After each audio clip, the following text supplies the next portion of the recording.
Hello friends, आज हम BA first year का सेकंड पेपर पढ़ेंगे, गृह व्यवस्था। इसमें आज की हमारी न्यू हेडिंग रहेगी। टॉपिक तो हमारा पिछला पुराना टॉपिक ही कंटिन्यू रखेंगे। आज की हमारी इसमें न्यू हेडिंग रहेगी गृह निर्माण क्रियाओं में विभिन्न प्रकार के प्रयास।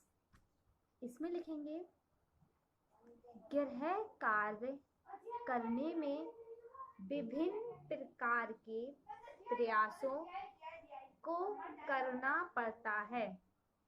गृहिणी को यह जानना आवश्यक है कि विभिन्न क्रियाओं का शक्ति मूल्य क्या है तथा कौन सी क्रियाएं अधिक थकान उत्पन्न करती हैं।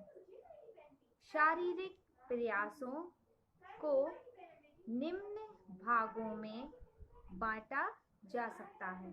तो इसमें फर्स्ट हेडिंग आएगी मानसिक प्रयास, मेंटल एफर्ट। इसमें लिखेंगे गृह निर्माण की क्रियाओं में गृहिणी को मानसिक प्रयास भी करना पड़ता है, जैसे विचारना, तर्क करना, आयोजन करना, निर्णय करना, चिंता करना, निर्देश देना,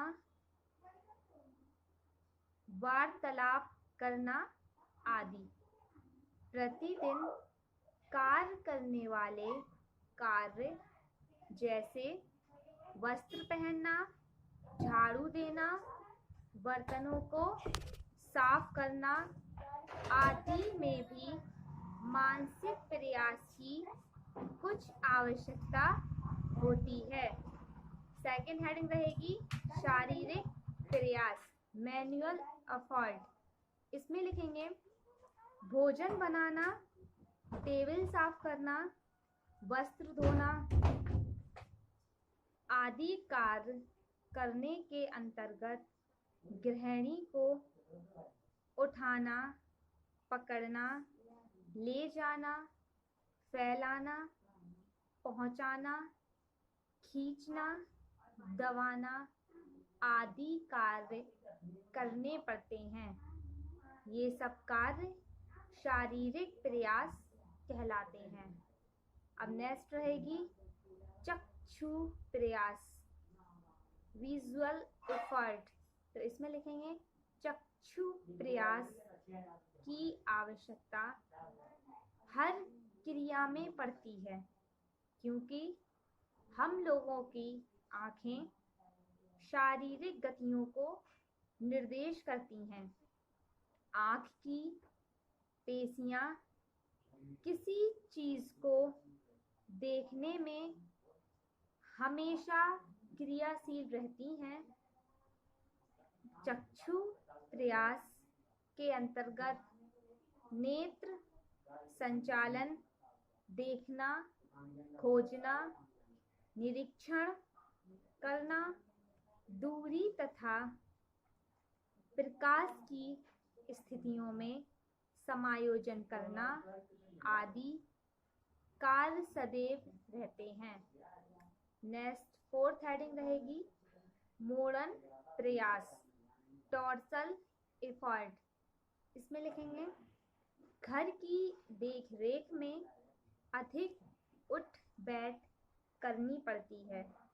झुकना, उठना, बैठना, कॉमा लगाते जाएंगे, आदि क्रियाएं करनी पड़ती हैं। ऐसे प्रयास को मोड़न प्रयास कहते हैं। ऐसे प्रयास में शरीर के अंगों को कुछ अंश तक मोड़ना पड़ता है। अब फिर नेक्स्ट हेडिंग रहेगी पद प्रयास, पैडल एफर्ट। इसमें लिखेंगे चलना, हिलना, खड़ा होना आदि क्रियाएं गृह कार्य एवं मनोरंजन कार्यों में करनी पड़ती हैं। अब पैराग्राफ चेंज करके लिखेंगे, विभिन्न कार्यों को संपादित करने में विभिन्न प्रयासों को सम्मिलित रूप से करना पड़ता है, परंतु अधिक क्रियाओं में मानसिक, शारीरिक, चक्षु एवं मोड़न प्रयास की आवश्यकता होती है। अब नेक्स्ट हेडिंग डालेंगे, थर्ड हेडिंग रहेगी कार्य क्षेत्र, वर्क प्लेस। इसमें कार्य व कार्यकर्ता के साथ कार्य क्षेत्र में भी सुधार लाकर शक्ति की बचत की जा सकती है। कार्य करने के क्षेत्र की ऊंचाई व्यक्ति की लंबाई के अनुसार होनी चाहिए। व्यक्ति को ना ज़्यादा झुकना पड़े और ना ही ऊंचा उठना पड़े। जिस सामान की आवश्यकता यहाँ पर हो उसे वहीं पास में ही संग्रह करना चाहिए। उसकी व्यवस्था उचित ऊंचाई पर हो और ताकि अनावश्यक श्रम व शारीरिक तनाव ना हो।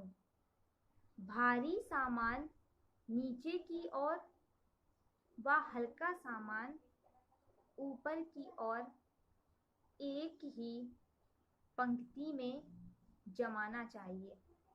राशन संग्रह करने के डिब्बे पारदर्शक हो या उन पर चिट लगी होनी चाहिए। घरेलू उपकरण जैसे कुकर, चाकू आदि उचित व ठीक से काम करने वाला होना चाहिए ताकि कार्यकर्ता का समय व ऊर्जा व्यर्थ ना हो। अब पैराग्राफ चेंज करके लिखेंगे, खड़े रहकर कार्य होता है तब उसके आसपास ऐसे कार्यों का क्षेत्र बनाना चाहिए कि एक साथ 2 से 3 कार्य किए जा सकते हों। एक ही क्षेत्र से संबंधित सामग्री उसके पास ही व्यवस्थित करनी चाहिए ताकि आवश्यकता पड़ने पर निकाली जा सके। रसोई घर में कार्य करने के लिए पत्थर बहुत नीचे होने पर गृहिणी को झुककर कार्य करना पड़ेगा और कमर की मांसपेशियों पर अधिक बल पड़ेगा तथा पीड़ा रहेगी। यदि पत्थर बहुत ऊंचा है तो बाहें और कंधे ऊंचे करने पड़ते हैं और मांसपेशियों पर तनाव रहेगा।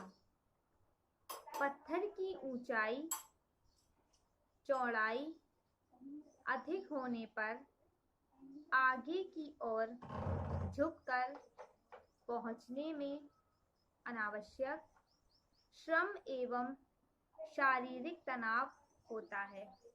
अतः कार्य क्षेत्र की व्यवस्था पर ध्यान देना अति आवश्यक है। भारी सामग्री रखने के लिए नीचे की ओर व्यवस्था होनी चाहिए। इसके अतिरिक्त आले या शेल्फ की ऊंचाई एवं गहराई कार्यकर्ता की ऊंचाई के अनुपात में होनी चाहिए ताकि अधिक झुकना, मुड़ना, उछलना आदि ना करना पड़े। घरेलू उपकरण जो गृह कार्य में काम आ रहे हैं वह उचित एवं ठीक से काम करने वाला होना चाहिए ताकि कार्यकर्ता का व्यर्थ समय और ऊर्जा व्यय ना हो।